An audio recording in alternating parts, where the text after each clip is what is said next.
Good evening and welcome to today's Tropics for July 3rd, 2021. Please note, I'm not a meteorologist and this video is just a collection of my thoughts and opinions about the storm I'm talking about, and for any decision making, please consult the National Hurricane Center or local officials. So today I'm looking at Tropical Storm Elsa. It weakened in the past day or so after yesterday evening because I couldn't really get a very consistent area of convection over the center, so it kind of decayed a little bit. The mid-level center came a bit decoupled uh, from the low-level center, so it's kind of remained a little disorganized today and kind of sloppy looking. It's also been quite near Hispaniola, but it seems to have kind of made a it took a more western jog, and now it seems that it will miss the southern part of Haiti here, and kind of shoot the gap between Haiti and Jamaica and perhaps interact with Cuba. We're not totally sure what it's going to do there, and that's also quite important. So we're going to have to watch the short-term trends in the next little while. It has been slowly strengthening though since it was weak this morning, because there has been more convection over the center as the storm seems to have peaked in speed and is now starting to slow down as the flow gets weaker. And so that means there might be a bit less mid-level shear in a little bit, and that might mean that the conditions might be favorable and before the mid-level shear starts getting a little more directional, and perhaps we'll see some more organization. But how much, it's a little harder to tell. Looking at infrared imagery, you can see that there's again deep convection over or in this area. There's a couple of -80 degree barbs, but it's mostly um, a larger area of -70 degrees. So there is again strong convection based on the sunset or visible imagery from sunset. It seems that the low level center is somewhere out around here, but it's a little harder to tell. And when you have these big convective bursts, you might have it kind of slow down and get kind of tugged in by all that convergence. It's not going to like reform or something because it's still too the little center is way too strong for that at this point. But it can kind of get tugged in that direction, and when it's in a flow of say 20 knots going west northwestward, that would mean it would move in that direction still, but a bit slower. So we'll see where the actual low level center is from this recon mission that's going into the storm. Hopefully I can take a look at it before I end this video, but if not, I think it'll be pretty easy to tell um, what the data coming in will end up meaning.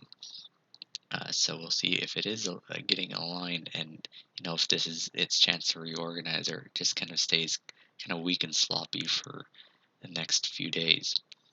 So, as for steering, again, where you got this ridge to its northeast, and now it's getting to the western end of this ridge. And with this trough dropping down, that means the west side is getting further eroded. So that means Elsa's starting to turn a bit more west northwest and starting to, get a bit more poleward and with the flow in general. So we'll see if it kind of again tries to thread the gap between the islands, or if it hits Cuba or down here or something, or waits until later. Uh, Here's one important little area right here, because this will influence the flow for Elsa when it's in the Gulf, and also influence the upper airflow. So right now, yeah, it'll probably go generally north or towards the northwest eventually. And as it gets into the Gulf, as the GFS shows here on early Tuesday, it shows as a weaker storm because GFS is generally weak with it, but the flow is generally the same. As this trough passes by, you're going to have the ridge try to build in, but the problem is it can't just keep going more and more west, because this upper level low here is going to cut off from the trough and kind of get stuck in the Gulf and have some sort of a steering flow, even down to 700 millibars here. And so that means it's going to push whatever gets near it kind of push it more north and keep it from going more westwards.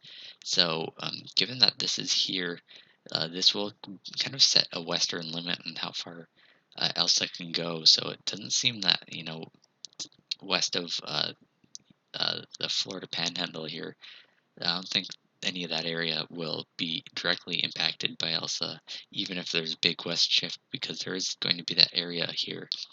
And yeah, that should keep it from getting too far west. So unless there's a big east trend, it does seem that Florida, after it hits Cuba, Florida is kind of the next stop for uh, Elsa, and people in Florida should be expecting some impacts from it.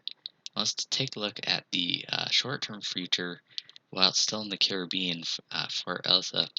So we got the two kind of bullish and bearish camps, and I don't think either are all that all that realistic right now. The GFS seems just overly weak for some reason at this point, and the HWRF is still a little too bullish in my eyes, at least. But anyway, here's kind of the peak strength of Elsa here. That's between Jamaica, Cuba, and Haiti. And so it gets a little stronger here. So perhaps that means that this will be an area of slightly more favorable conditions. And even if it is decoupled, like the GFS says, it might be able to strengthen a little bit here. But thereafter, it kind of just weakens it, and you have a kind of weak but still tropical cyclone going up the west coast of Florida. So yeah, the GFS is definitely on the weaker side. The HWRF blows it up. Again, I think it's too bullish. I don't think it's the most realistic. I don't think it's possible, but it seems that it really rapidly intensifies it. And I don't think by tomorrow morning we're going to be waking up to, say, a almost Category 2 hurricane. So again, it seems to be overcooking it. But it is kind of something to watch, because it could be a sign that, if this kind of gets it or is getting its act together already, it might be able to intensify since it's not moving as fast, and kind of shrug off that middle shear.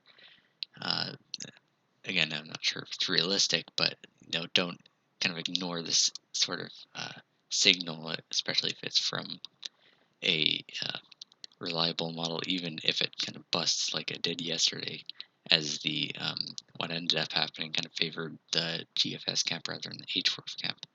So what the GFS has at this point is a generally dry western side, and that means convection is generally biased to the east of Elsa, and there's actually agreement of that, but it looks like it has the middle center decently decoupled from the surface low. It's around here, so it's decoupled to the southeast, and GFS seems to keep that around, and so it can't really get stronger, because all that the better convective forcing is off to the east, and it's kind of getting sheared. So that means you have um, drier air, and it can't really wrap its convection, so it's hard to get stronger with a tilted vortex like the GFS is saying here.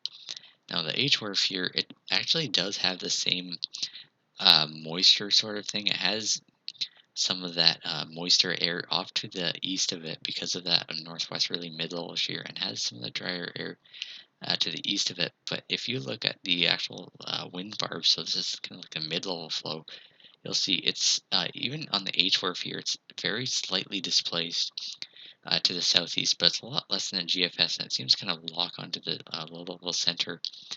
And then from there, it's aligned. So in a decent environment, maybe not the greatest environment, but a decent environment, it's able to somehow rapidly intensify tonight. I'm not sure if I buy that it's this organized yet, but it's I don't exactly buy that the GFS or that Elsa is as weak as the GFS says. So I think it might be somewhere between the HWRF and the GFS. So you might see something try to get going, but maybe not get as successful as the HWRF, but not kind of like fall apart like the GFS says.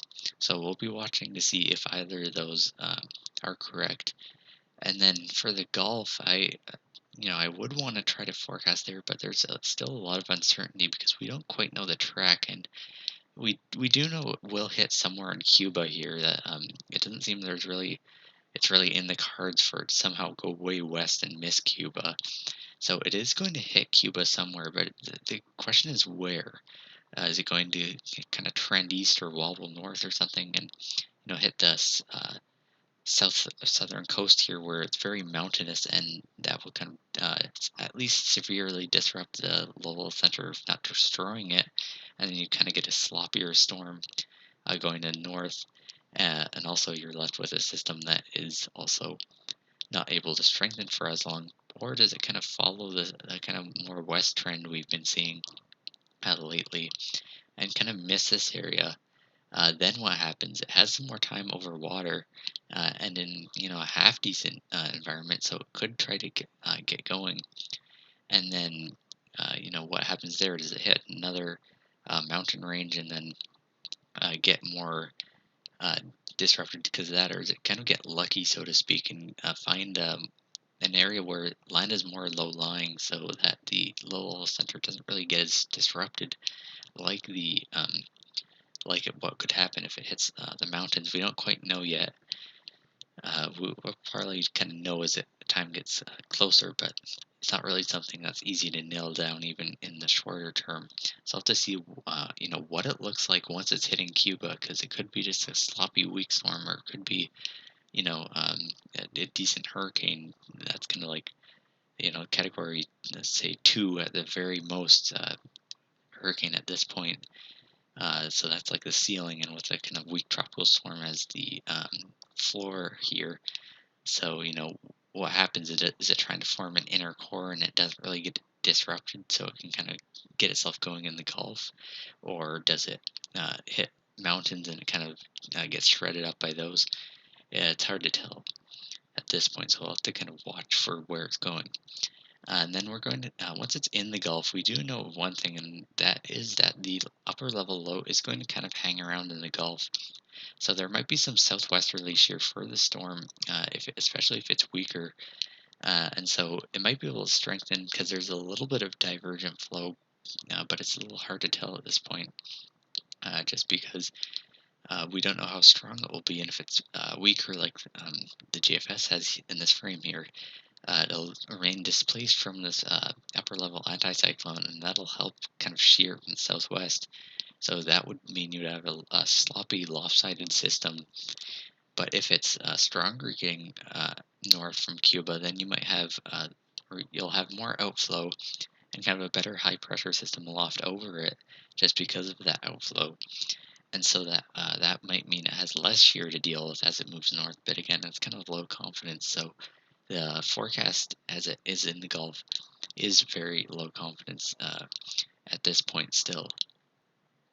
So looking at the official National Hurricane Center cone or forecast for Tropical Storm Elsa, it generally hasn't changed. There is that kind of southwest, or that trend kind of a bit more west in the short term, and it seems to be more likely that it will and indeed kind of try to thread the needle.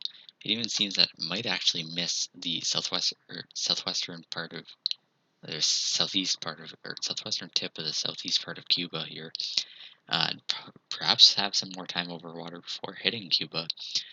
But generally, it is still expected to kind of curve, go near the west coast of Florida and then turn more northeast. Uh, so we'll have to see, how strong it is, because that is definitely more low confidence at this point. Still, we have some watches and warnings up for many areas. Jamaica, there's some leftover ones for a lot of Hispaniola. Uh, some of the islands and the Caymans, and we also have a new tropical storm watch in the Florida Keys. I also expect that there will be some tropical storm watches probably sometime tonight in parts of southern Florida, where Elsa's expected to pass by near. So we'll see if that ends up happening. But anyway, in the near term, there's going to be those high winds from the storm, uh, likely a tropical storm, but possibly stronger if a more high-end solution ends up coming to pass. Again, we'll see if that happens. Uh, and no matter how strong it is, it's likely that once it passes around Cuba, you're going to have a lot of southerly winds into the coast here, where there's mountains. So you're probably going to see a lot of upsloping flow, deep convection, and very, very heavy rain, possibly even torrential rain. So that would be causing a lot of flooding down here, where the mountainous regions are, possibly mudslides. So that will be very dangerous. And then looking further north for Florida, it looks like the main impact at this point, unless it somehow becomes strong, is mainly the rain. There will be some heavy rain, especially towards the west coast of Florida uh, at this point as it passes by. So there could be some flooding from those heavy rains. So if you're in a flood-prone area, you know, uh, keep your eyes on things and just be aware of what's happening. There will be some high winds, but that could cause some damage too, especially if there's saturated soils, and that would allow for possible, or that might make so that trees fall with less wind. But do be prepared for, in general, heavy rain, possibility for a tornado, uh, some mild storm surge, and some strong winds as Elsa passes by. So we do have a recon mission that's going to Elsa as we speak. Unfortunately, I can't record later than nowish, so I can't really report on the recon data. But as it comes in tonight, we'll see if the HWRF or the GFS is closer to reality, and hopefully that will make the forecast trend in the next 24 to 36 hours, depending on land interaction. We'll see if that makes things a little better, and if it kind of gives a lot of credence to one or the other camps, so to speak. So that's about it that can be talked about at this very moment. If you have any questions or comments about my video, please let me know. Thanks for watching.